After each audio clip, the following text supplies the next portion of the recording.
آپ نے ایک دفعہ اپنی مسجد میں غامدی صاحب کا داخلہ منع کر دیا تھا. قرآن میں تو یہ بھی نہیں آیا کہ آدم علیہ السلام پہلے پیغمبر ہے. آدم جس طرح ہم کہتے ہیں اپنی کہانیوں میں ہماری ٹیکسٹ بکس میں لکھا ہوا ہے، اور اما حوا اور یہ اور پسلی سے نکلنا، یہ سب غلط ہے. پڑھنا اس کے سوری، سامنے سجدہ سوکھا ہوا گارا نہیں ہے، لیس دار گارا ہے. اولڈ ٹیسٹمنٹ آپ مجھے سنا رہے ہیں. نہیں، قرآن بتا رہا اولڈ ٹیسٹمنٹ شروع اس طرح ہوتا میں ہے. تو قرآن And مجید کا on the day one Lord said میں let there be Quran water and Majeed there was. یہ بھی طے پا گیا کہ آدم علیہ السلام پیغمبر نہیں تھے. اونٹ کو پیدا کرنے کا میں نے کہا اللہ تعالیٰ نے کیوں تشبیہ دی ہے؟ حابیل نے ایک بہن سے شادی کی، قابیل نے دوسری بہن سے شادی کی، تو یہ غیر اسلامی ہے. قبلۃ الاول بیت القدس کیسے ہے؟ پوری امت مسلمہ بے وقوفی کی بات ہے. تو خانہ کعبہ میں بھی تو 300 بت تھے نا. خانہ کعبہ میں بھی ہم سے پہلے کفار تھے. اگر وہ کل آ جائیں اپنی فردیں نکال کے کہ جناب اب اس کا جو ہے نا وہ ہمارے نام کر دیں رجسٹری، تو ہم دے دیں گے ان کو. میرا تھیسس یہ ہے بہت معذرت کے ساتھ کہ ہمارے تمام علماء دین اکابرین ہمارے، انہوں نے جو ہمارے مائنڈز میں گھوڑ کے پلایا ہوا ہے کہ یروشلم یروشلم بیت القدس قبلہ اول، یہ سب غلط ہے. اس میں کوئی صداقت نہیں ہے. بیت القدس ہمارا قبلہ اول نہیں ہے. میرے نزدیک آپ بہت غلط بات کر رہے ہیں. قرآن حکیم میں، قرآن مجید میں تو عذاب قبر کا کہیں ذکر نہیں آیا. ایک تو ویسے مجھے آپ سے ڈر لگتا ہے، اوپر سے آپ جو ہے وہ پہن کے بھی سفید سب کچھ آگے ہیں، جیسے کفن باندھ کے آ جاتا ہے آدمی. سر سے نہیں باندھا جی، کفن سر سے نہیں باندھا. یہی تو ہم کہتے ہیں ہمارے علماء جو ہیں وہ خود اپنے سر سے کفن نہیں باندھتے، دوسروں کے بچوں کو بھجوا دیتے ہیں آگے ادھر ادھر. مجھے ایک بات پتا چلی اور بڑے وثوق سے پتا چلی کہ آپ نے ایک دفعہ اپنی مسجد میں غامدی صاحب کا داخلہ منع کر دیا تھا. اس کی کیا وجہ تھی؟ میں نے منع نہیں کیا تھا. اصل میں وہ وہاں آ کر جو ہے کچھ ایسی حرکتیں کرتے تھے کہ جس سے وہاں انتشار پیدا ہوتا تھا. تو ہمارے ایک صاحب نے اپنے طور پر جا کر ان سے کہا تھا کہ آپ ایک طرف تو ڈاکٹر اسار کو کہتے ہیں جاہل ہے اور گمراہ ہے، تو آپ یہاں کاہے کو آتے ہیں؟ تو بس اس کو انہوں نے سمجھا کہ گویا کہ یہ میرا حکم آیا ہے، لیکن میں نے کوئی روکا نہیں تھا. آپ نے میسج نہیں بھجوایا تھا ان کو؟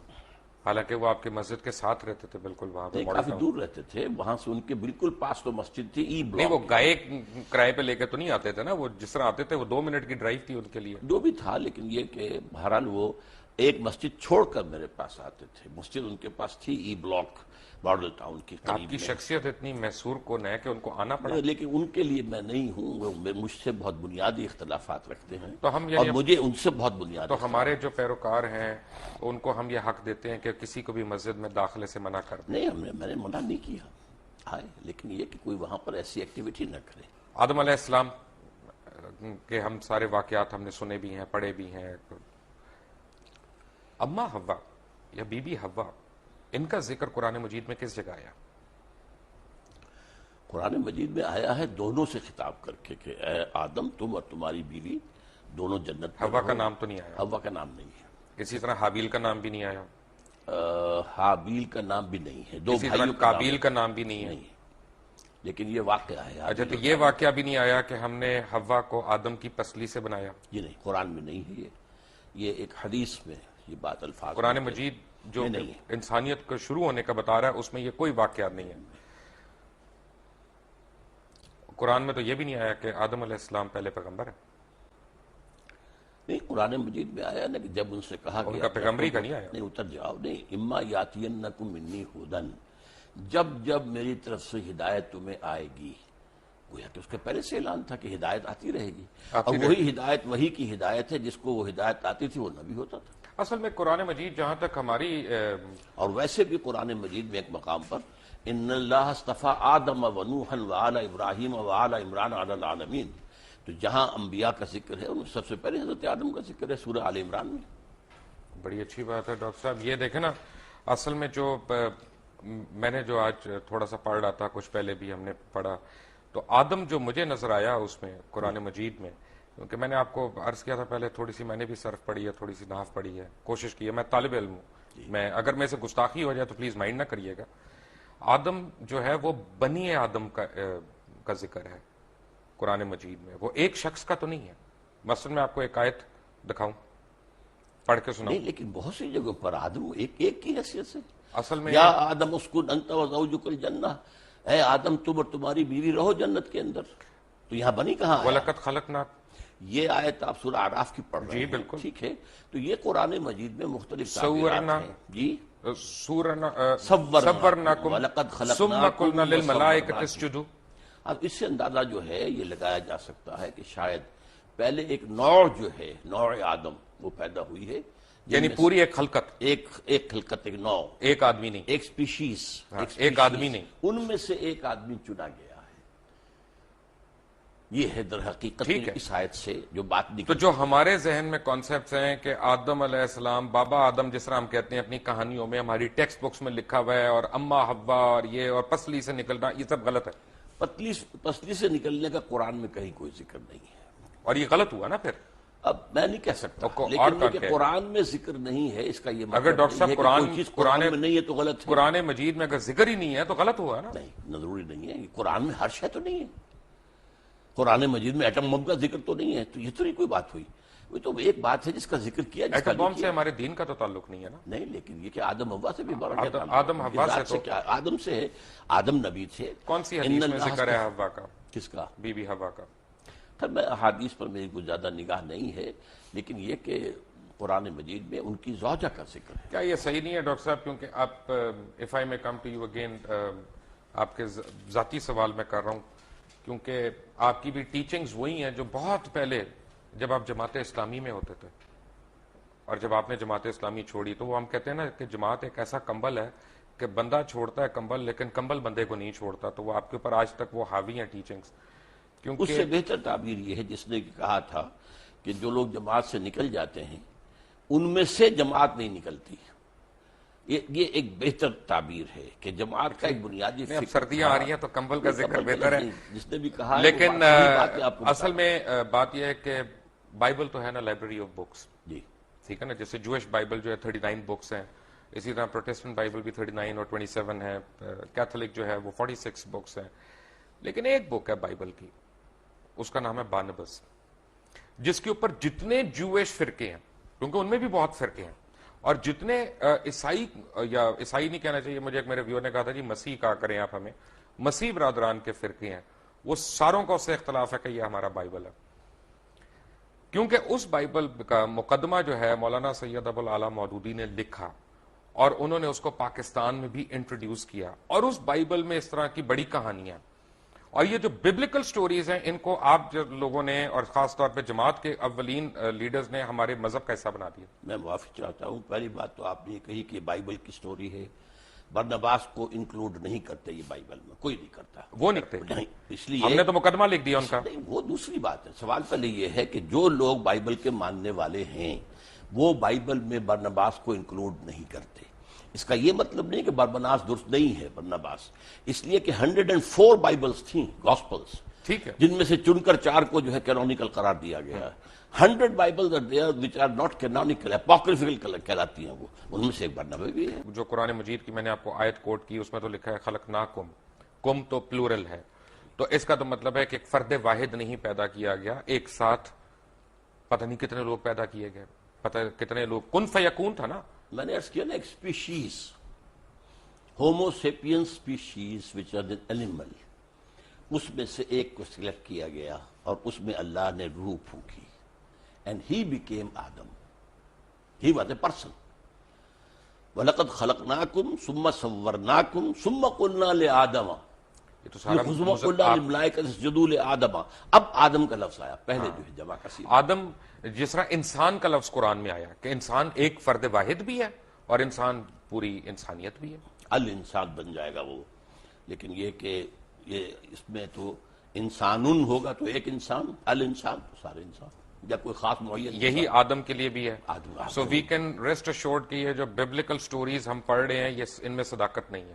ہم نہیں کہہ سکتے، اصل میں ان چیزوں کی انٹرپریٹیشن کے اندر اختلاف ہو سکتا ہے، لیکن یہ ہے کہ آدم جو ہیں وہ سلیکٹ کیے گئے۔ 2 مرتبہ قرآن میں آیا ہے کہ فرشتوں سے میں نے کہہ دیا تھا کہ میں ایک بشر بنانے چلا ہوں، انی خالق بشرا من صلصال من حمأ مسنون فاذا سویتہ ونفخت فیہ من روحی فقعوا لہ ساجدین، میں ایک بشر بنانے چلا ہوں جو مٹی سے، جو سوکھا ہوا گارا ہے، اس سے جب میں اس کی تکمیل کر لوں اور اس کی نوک پلک سوار دوں اور پھر میں اس میں اپنی روح میں سے پھونک دوں تو پھر پڑھنا اس کے سامنے سجدہ۔ سوکھا ہوا گارا نہیں ہے، لیس دار گارا ہے، لیس دار بھی کہا، سوکھا نہیں کہا۔ دیکھیے الفاظ کئی آئے ہیں، تراب بھی آیا، صرف مٹی کو کہتے ہیں، تین کہتے ہیں گارے کو، تین لازم وہ ہے جو آپ کہہ رہے ہیں، وہ جو جس کے اندر لیس پیدا ہو جاتا ہے، پھر سال وہ سوکھ کر جو کھڑکنے لگے، من حمئ مسنون، کیونکہ اللہ تعالیٰ نے یہ بھی فرمایا نا کہ سٹیجز ہیں. سب کی شکلیں اللہ تعالیٰ نے مختلف کی، سب کی بولیاں مختلف کی، سب کے اعداد و اطوار مختلف کیے.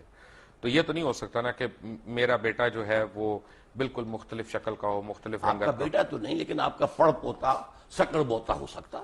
نہیں یہ لیکن جس طرح کی ریسز بنی ہیں، چائنیز بھی ہیں، یہ جاپنیز بھی ہیں. By the passage of time, by the passage of time climatic effect ہوئے ہیں، مختلف علاقوں کے اثرات ہوئے ہیں، اس سے یہ ہے کہ شکلیں بدلی، رنگ بدلے. انسان کو چھوڑ دیں ایک سیکنڈ کے لیے. اچھا. جانور کیسے آئے؟ جی جانور تخلیق سے آئے. تخلیق سے آئے نا. ہاں. کیا ہر جانور پسلی سے نکالا گیا؟ نہیں، پسلی سے تو میں نے اس بات کو بھی نہیں مانا. کیا ہر مچھلی پسلی سے نکالی گئی اس کی مادہ؟ نہیں نہیں بالکل نہیں. تو یعنی اس کا مطلب اللہ یہ ہے ڈاکٹر تعالیٰ کی صاحب، تخلیق کا عمل تھا اور اس کے بارے میں ایک ایوولوشنری پروسیس کو مانا جا سکتا ہے. میں تھوڑا سا کنفیوز ہو گیا. جی میں اصل میں طالب علم ہوں، میں سیکھنے کی کوشش کر رہا ہوں کہ قرآن مجید جیسا معجزہ ہمارے پاس موجود ہے اور اسٹرینتھ میں ہمیں بائبل کی سٹوریز لینی ہے اس کو انٹرپریٹ کرنے کے لیے. بائبل کی سٹوریز کون لیتا ہے؟ قرآن مجید کی. ہم کہہ رہے ہیں نا کہ اس کو آؤٹ رائٹلی ہم ریجیکٹ نہیں کر جی. سکتے. آپ نے کہا نا کہ اس کو آؤٹ رائٹلی ریجیکٹ نہیں کر اگر سکتے. وہ قرآن کے بیان میں فٹ بیٹھ رہی ہو تو میں نے تو قرآن کا بیان آپ کو سنایا ہے کہ میں جب اس انسان کو تیار کر لوں اور اس میں اپنی روح میں سے پھونک دوں تب گر پڑنا اس کے سامنے سجدے میں. وہ روح جو ہے جس کا خاص تعلق ذات باری تعالیٰ کے ساتھ ہے. اچھا جب یہ سجدے میں گرے تو ملائکہ سارے، جن کا سردار اس وقت ابلیس تھا، تو وہ فرشتہ نہیں تھا، نہیں جن تھا، جن. لیکن سردار تو تھا. کان من الجن، سردار بھی ٹھیک ہے. نہیں تھا. اس کے لیکن بعد اس وقت اشرف المخلوقات تو تھا. اس کو یہ کہا جا سکتا ہے کہ وہ عبادت اور ریاضت اور علم میں نمایاں ہو گیا. ابلیس نے سجدے سے انکار کر دیا. جی. تو اگر یعنی ٹیکنیکلی میں دیکھوں تو ابلیس شرک سے انکار کر رہا تھا. شرک سے انکار کر رہا ہے ظاہری شکل میں، اور اللہ کا انکار کر رہا ہے اس کا حکم نہ مان کر. وہ تو کفر ہو گیا. بس تو کفر ہو گیا پکڑ کہاں پہ ہوئی؟ ہے. پکڑ کہاں پہ؟ کفر پر. انکار پہ یعنی غرور پہ نہیں ہوئی جب اس نے کہا کہ میں مٹی غرور کا کی وجہ سے اس نے انکار کیا نا. اس کے اندر جو ہے ابا واستکبر وکان من الکافرین، اس نے استکبار کیا. اس نے صاف کہا خلقتنی من نار و خلقتہ من طین. بالکل صحیح. خدا تو نے مجھے تو بنایا ہے آگ سے، اس کو بنایا اس کو بنایا مٹی سے، وہ بھی لیسدار مٹی سے. تو طے یہ پایا. لیس دار کا لفظ دوبارہ آپ لے آئے. میں نے لے آپ آیا. کو بتایا تھا میں کہ لے وہ آیا. ایک لفظ ہے. تراب بھی ہے جس کے معنی صرف مٹی ہیں، تین بھی ہے جس کے معنی گارا ہیں، تین لازم کے وہ معنی ہیں جو آپ کر رہے ہیں. تراب ہے. تراب. ثم قال له کن فیکون. ہاں تو لیکن تراب صرف مٹی کو کہتے ہیں. یہ لیسدار ویسدار کہاں سے لے آیا آپ اس میں؟ وہ لیسدار اس میں ہے تین لازم. جو آپ کہہ رہے ہیں وہ سورۃ المومنون میں ہے، 12 نمبر آیت میں ہے کہ ہم نے انسان کو مٹی کے ست یا جوہر سے، اسے سوکھی مٹی سے اس سے بنایا. من سلالۃ من طین. جی. اور سورہ سجدہ کی آیت نمبر 7 میں بتایا گیا ہے کہ جو بھی چیز اس نے بنائی خوبی بنائی، اور انسان کی تخلیق کی ابتدا مٹی کے گارے سے ہوئی. گارے سے. تین. ٹھیک ہے نا. ابھی اس میں لفظ لیس نہیں آیا، آپ نہ ایڈ کیجئے لیس اس میں. لیس آئی سورۃ الصفت میں، ٹھیک ہے. آیت نمبر 11 میں. صفت کوئی صورت نہیں ہے قرآن کی. صاف صاف. سوری میں آپ سے سیکھنے کے لیے تو بیٹھا ہوں یہاں پہ. میں سکھا رہا ہوں نا، میں بھی سکھاؤں گا آخر. بالکل. آپ سکھاتے جائیں، ہم سیکھتے جائیں گے. تو اس کا مطلب ہے کہ غرور اللہ کو نہیں پسند. بالکل نہیں پسند. تو جب ہم یہاں پہ بیٹھتے اللہ کے حکم سے انکار اللہ کو پسند نہیں ہے. اللہ کے حکم کے غرور ہو گیا ہونا چاہیے. غرور تھا، حسد تھا، اس لیے کہ وہ سمجھتا تھا کہ میں اعلیٰ ہوں. حسد تو بڑی عورتوں والی صفت ہو گئی. نہیں، مردوں میں بھی ہوتی ہے. اچھا، تمام یہودیوں کے بارے میں قرآن کہتا ہے حسدم من انفسہم. اے مسلمان، جو تم سے حسد کی بنیاد پر یہ چاہتے ہیں کہ تم سے یہ نعمت جو ہے اسلام کی وہ چھن جائے. اصل میں تو وہ بھی مسلمان ہی تھے، لیکن انہوں نے حضور کو ماننے سے انکار کیا. بالکل. یہودی اور عیسائی یہ سارے مسلمان ہی تو تھے، کیونکہ دین ابراہیم ہے. اپنے اپنے وقت کے مسلمان تھے. یہ بڑی اچھی آپ بات بتا رہے ہیں. مجھے آنیسٹلی مجھے جو ہے نا اس کا تو یہ طے پایا کہ جب اللہ تعالیٰ نے کائنات کی تشکیل دی تو نہ صرف بنی نوع انسان بلکہ تمام جانور، جرند، پرند جتنے بھی ہیں وہ نر اور مادہ جوڑوں میں اس نے پیدا کیے. یہ بیک وقت نہیں ہے، اس کے اندر ایک ایوولوشن ہو سکتا ہے، لیکن کن فیکون ہے نا. کن فیکون اس کے بیچ میں ہمیں یہ نہیں پتا گیپ کتنا ہے. ہاں تو یہ اصل میں کن فیکون بھی قرآن میں آتا ہے، اور یہ بھی آتا ہے 6 دنوں میں پیدا کیا. وہ تو بائبلیکل اس ڈیز. کائنات کو قرآن میں ہے.